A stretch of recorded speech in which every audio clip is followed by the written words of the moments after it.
Inilunsad ng China ang IRE mula sa Japan at Netherlands. Hindi ito magdudulot ng magandang sitwasyon, pagbabala ng Netherlands. Ang barko ng Beijing ay nag-breach sa Tokyo's territory. Nagpatawag ang China ng Aerial Maritime Face-Off na routine action. Nagprotesta naman ang Japan at Netherlands sa umano'y aerial at maritime provocation ng China sa East China Sea. Inakusahan ng Netherlands noong ika-8 ng Hunyo na ang mga jet ng Chinese Air Forces ay umikot sa isang Dutch frigate at papalapit sa isang Dutch helicopter sa pinagtatalunang karagatan. Sinabi ng Dutch Defense Ministry na ang hakbang ng Beijing ay maaaring magdulot ng potential unsafe situation. Sinabi ng Netherlands Defense Ministry na naganap ang insidente sa international airspace. Ang HNLMS Trump ng Netherlands ay nagpapatrolya bilang suporta sa mga UN sanctions laban sa North Korea noong ika-7 ng Hunyo nang ilang beses itong inikutan ng 2 Chinese fighter jet. Kamakailan lang ang NH-90 helicopter na sakay ng isang barko ay nilapitan ng 2 Chinese fighter jet at isang helicopter. Isang araw bago ito, sinabi ng Japan na 4 na armadong barko ng Chinese Coast Guard ang pumasok sa katubigan na nakapalibot sa pinagtatalunang isla ng Senkaku. Ayon sa pahayag ni Yoshimasa Hayashi sa isang news conference, "Wala ako sa posisyon para sabihin kung ano ang intensyon ng China, ngunit ang pagpasok ng mga sasakyang pandagat na kabilang sa Coast Guard ng China sa ating teritoryo ay isang paglabag sa internasyonal na batas." Bilang tugon, nagsampa ang Tokyo ng malakas na protesta sa pamamagitan ng mga diplomatikong channel na humihiling ng mabilis na paglabas sa lugar. Sinabi ng gobyerno ng Japan na ito ang unang pagkakataon na nakapasok sa teritoryo nito ang 4 na sasakyang pandagat ng China na may dalang mga kanyon. Tungkol sa China Routine Action, tinawag ng Chinese Coast Guard ang patrol na isang routine action para pangalagaan ang soberanya, seguridad at karapatang maritime. Kinumpirma ng Beijing na may dalang armas ang mga Coast Guard vessel nito. Idinagdag pa ng Coast Guard na papataasin nito ang tinatawag nitong law enforcement efforts. Tungkol naman sa long-simmering Senkaku Island dispute, ang mga maliliit na isla na kontrolado ng Tokyo na kilala bilang Senkakus ng Japan at Diaoyu ng China ay naging long-running sore point sa pagitan ng mga bansa. Matapos i-nationalize ng Tokyo ang ilan sa mga isla noong 2012, ay uminit ang tensyon dahil nakita ito ng Beijing bilang direktang hamon sa pag-angkin nito. Ang China ay madalas na nagpapadala ng mga Coast Guard at iba pang mga sasakyang pandagat ng gobyerno sa mga tubig sa paligid ng mga isla upang igiit ang mga claim nito na humahantong sa mga protesta mula sa Japan. Napapansin ng mga analyst na ang anumang insidente sa pagitan ng Japan at China sa Senkaku ay nagpapataas ng panganib at mas nagpapalawak ng salungatan dahil sa Defense Treaty ng Japan sa US. Ang US ay opisyal na hindi kumukuha ng posisyon sa soberanya sa mga isla, ngunit kinikilala nito ang epektibong kontrol ng Japan. Nakatali sa kasunduan na ipagtanggol ang teritoryo sakaling atakihin doon ang mga puwersa ng Japan. Sinabi ng mga eksperto na ang China ay naglalayon na mag-set up ng isang posibleng legal na argumento para sa soberanya sa mga isla sa pamamagitan ng paglalagay ng mga barko ng gobyerno malapit sa kanila. Magkwentuhan naman tayo. Noong July 2, 2020 sa Ilocos Sur, may isang 15 taong gulang na dalaga ang walang awang pinatay matapos pagsamantalahan kasama ang 18 taong gulang nitong pinsan. Ang salarin, 2 tiwaling pulis sa bayan ng Ilocos. Dahil sa pangyayari na ito, nakaranas ng pambabatikos ang linya ng pulisya dahil sa kagagawan ng 2 pulis na ito. Sino ang mga dalagang nakaranas nito? Makamit kaya nila ang hustisya? Mahuli kaya ang suspect na gumawa ng karumal-dumal na krimen na ito? Alamin natin dito sa JP's True Crime Stories. Si Pabel Pineda, 15 taong gulang, isang residente sa Ilocos Sur, ay tinambangan at pinatay ng 2 pulis sa harap mismo ng kanyang pamilya noong July 2, 2020. Sobrang sama ng loob ng mga magulang nito dahil sa nangyari. Maging ang netizens ay binatikos ang linya ng mga kapulisan sa Ilocos Sur. Nangyari ang mga ito habang ang kanilang grupo ay dapat pabalik na sa kanilang lugar matapos nilang magsampa ng kaso laban sa 2 pulis ng molestya sa dalaga. Dahil sa pangyayari na ito, ang mga netizen ay hindi mapigilan na magtanong kung ang statement ba ng mga kapulisan na to serve and to protect ay para lamang sa mga may kaya. Balikan natin ang kaso na nangyari sa dalaga na si Fabel Pineda. Noong ika-29 ng June 2020 sa Ilocos Sur, may 2 dalagang naglakas loob na dumalo sa isang party ng kanilang kaibigan. Binaliwala ang mga ipinapatupad na lockdown at restriction sa panahon ng pandemya. Nang inabot na ng dilim, nasa 1:00 ng madaling araw, nagpasya silang umuwi. Ngunit sa kanilang pag-alis, sila ay nakita ng 2 police staff sergeants at dahil sa paglabag sa curfew, sila ay hinuli. Kasama ang 18 taong gulang niyang pinsan na si Bernadette.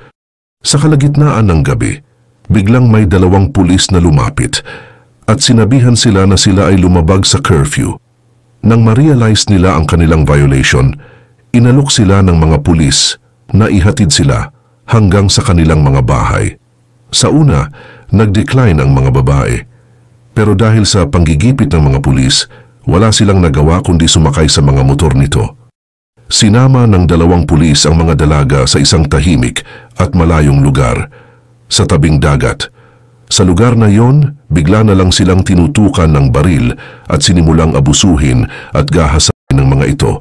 Pero sa gitna ng lahat ng to, nakagawa ng paraan si Fabel para makatakas. Nang makabawi na siya, ang 15 taong gulang na si Fabel ay naglakas loob na pumunta sa Cabugao Municipal Police Station noong July 2. Nag-file sila ng reklamo para sa act of lasciviousness laban sa 2 pulis na kinilala bilang si Randy Ramos at Marawi Torda. Base sa sinumpaang salaysay ni Fabel, noong gabing hinuli sila ng mga pulis, siya ay inabuso ni Marawi Torda, samantalang si Ramos naman nagpakita ng karahasan sa kanyang pinsan. Nalaman nila na ang mga pulis na ito ay talaga palang naka-assign sa San Juan Municipal Police Station sa Ilocos Sur. Nag-request ang pamilya ni Fabel ng escort para samahan silang makauwi ng ligtas. Pero sinabihan lamang sila ng babaeng pulis na nasa istasyon na, "Anong inaasahan mo, babantayan ka lang namin," at tinanggihan ang kanilang request. Sa kanilang pagkadismaya, nagmotor si Fabel kasama ang isa niyang pinsan at ang kanilang tito. Habang sila'y nagmamaneho pa uwi, bigla silang muntikang mabangga ng isa pang motor. Dahil dito, nawalan sila ng kontrol sa kanilang motor at lahat sila'y natumba at tumilapon. Habang sila'y nagpupumilit na makabangon, biglang naglabas ng mga baril ang 2 lalaki at diretso sa direksyon ni Fabel. Ilang putok ang nag-echo sa kalsada at bago pa man makapag-react ang tito at pinsan ni Fabel, nakita na lang nila itong duguan at nakahandusay sa kalsada. Sa takot na baka sila na ang kasunod, wala nang nagawa ang tito at pinsan ni Fabel. Kahit na binaril si Fabel ng mga armadong lalaki, nagawang madala pa siya sa ospital, pero sa kasamaang palad, dead on arrival na siya. Nakita sa CCTV camera si Fabel Pineda at ang kanyang pinsan nakasabay sa motorsiklo ng 2 pulis sa Ilocos Sur. Sa kuha ng CCTV camera ng Barangay Pandayan, San Juan, Ilocos Sur, makikita ang mga biktimang si Fabel Pineda, ang 15 taong gulang na dalagita na pinagbabaril noong June 2 at ang 18 taong gulang nitong pinsan 1:00 ng madaling araw noong June 28. Si Fabel ang kasnoon ni Police Staff Sergeant Marawi Torda at si Police Staff Sergeant Randy Ramos, angkas ang 18 taong gulang na pinsan ni Fabel. Nang makalampas sa kanilang barangay sa halip na ihatid, dinala raw sa gilid ng dagat ang magpinsan kung saan sila ginahak at minolestya.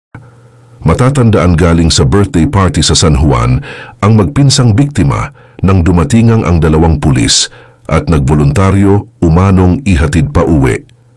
Ayon sa Provincial Director, walang perpektong organisasyon, ngunit malinaw na hindi kinukonsinti ng PNP ang ganitong gawain.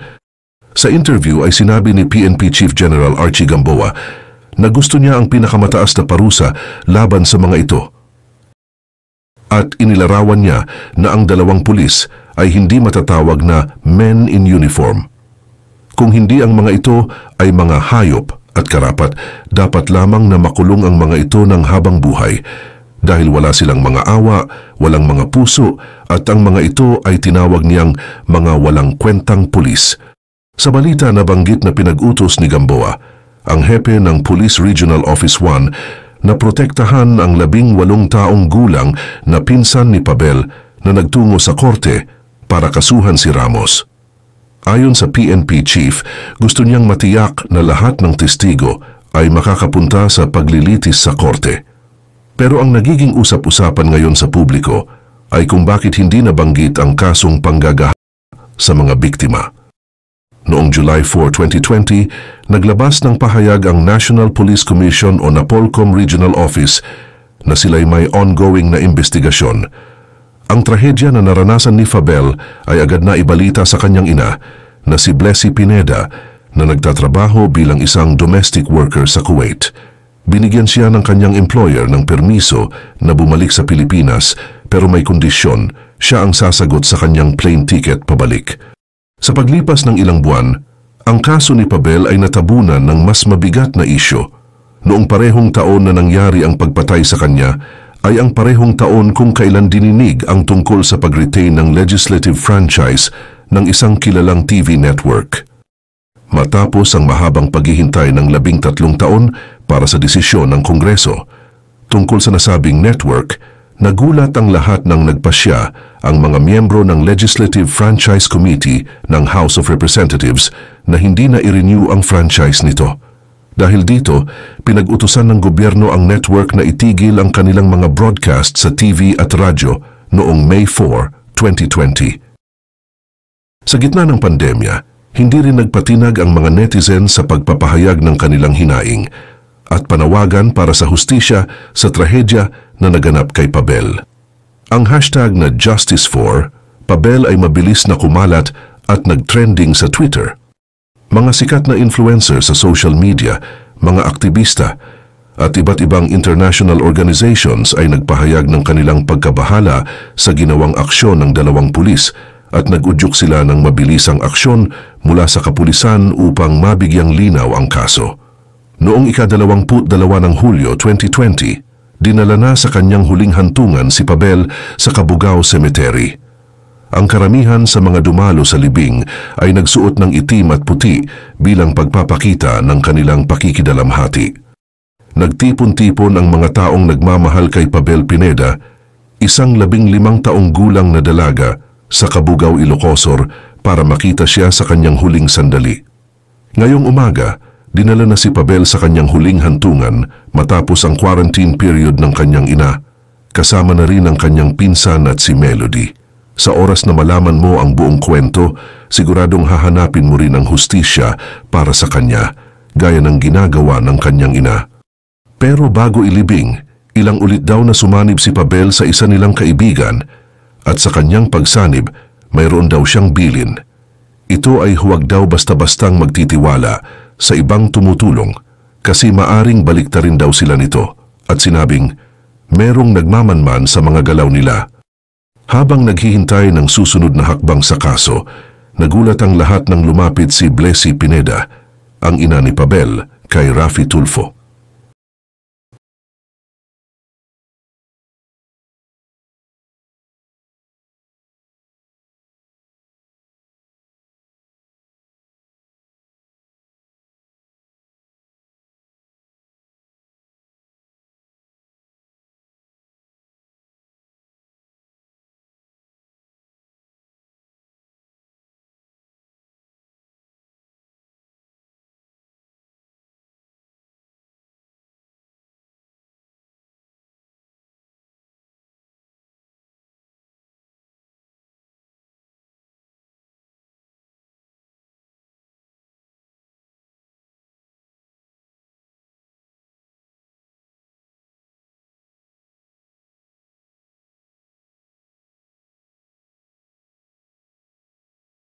Ibinulgar niya na nakita nila ang dalawang pulis na dapat sana'y nasa loob na ng kulungan at nasa pangangalaga ng Ilocos Sur Police Provincial Office.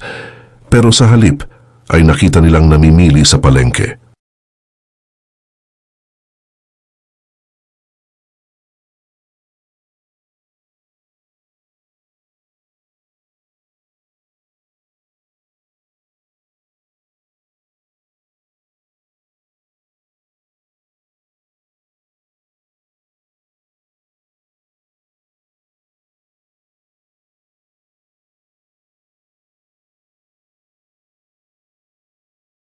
Parang na-dismiss na yung ibang administratibong kaso na nag-start sa reklamo ni Pabel. Mukhang hindi kasi ito napirmahan ni Pabel nung nagpunta siya sa Cabugao Police Station nung June. Sa isang interview, sinabi ni Brigadier General Rodolfo Azurin Jr., yung director ng Ilocos Regional Police, na yung dalawang suspect nasa custody pa rin nila. May 4 pang administratibong kaso na nag-aabang ng resolusyon. Kinumpirma ng direktor na na-dismiss na ang kasong acts of lasciviousness, pero ang kasong murder kay Pabel at ang kasong panggagahasa kay Bernadette, ang pinsan niya, ay hinihintay pa nilang marinig. At para sa karagdagang impormasyon, lasing pala ang 2 pulis na sina Notorda at Ramos nang naganap ang krimen. Sinabi ni Brigadier General Rodolfo Azurin na hindi na sa kanila ang kaso dahil pagkasampa nito ay agad itong napunta sa Integrity Monitoring and Enforcement Group o IMEG na under ng Department of Justice sa Manila. Noong July 2021, ang mga suspect ay inilipat sa San Juan Municipal Police Station. Hinaharap ngayon ni Ramos at Torda ang mga kasong murder. Pinayagan sila ng judge na magpiyansa kung kaya nilang bayaran ang 200,000 na bail. Si Ramos may isa pang kaso ng panggagahasa at hindi pinayagan ng judge na magpiyansa. Ang tiyuhin ni Pabel, nag-file din ng kaso laban kay Staff Sergeant Merly Joy Pascua ng Women and Children's Protection Desk dahil sa hindi pagbigay ng escort noong araw na sila'y inambush. Inamin ng PNP Provincial Director Colonel Ronald Tagao na may pagkukulang si Staff Sergeant Pascua. Ayon sa report, tinanggal ito sa kanyang posisyon. Tinanggal din sa kanilang posisyon ang Municipal Police Chiefs ng Cabugao at San Juan dahil sa insidente. Ayon sa Republic Act 10591 o ang Comprehensive Law on Firearms and Ammunition, pinapayagan ang mga off-duty na pulis na magdala ng kanilang mga baril. Pero dapat ito'y gagamitin lang sa lehitimong operasyon. Sa kaso ni Pabel, ginamit ng 2 akusadong pulis ang kanilang mga baril sa hindi lehitimong aksyon. Kaya noong 2021, sinimulan ang pag-amyenda sa batas na hindi na dapat magdala ng baril ang mga pulis kapag off-duty. Nanawagan ng spokesperson ng Commission on Human Rights sa PNP at DOJ para sa mabilis na resolusyon ng kaso. Malinaw na ito'y paglabag sa pangako ng mga pulis na sila ang magpoprotekta sa atin. Ang Commission on Human Rights nangako na tutulong sa pamilya ni Fabel hanggang sa makulong ang mga suspect.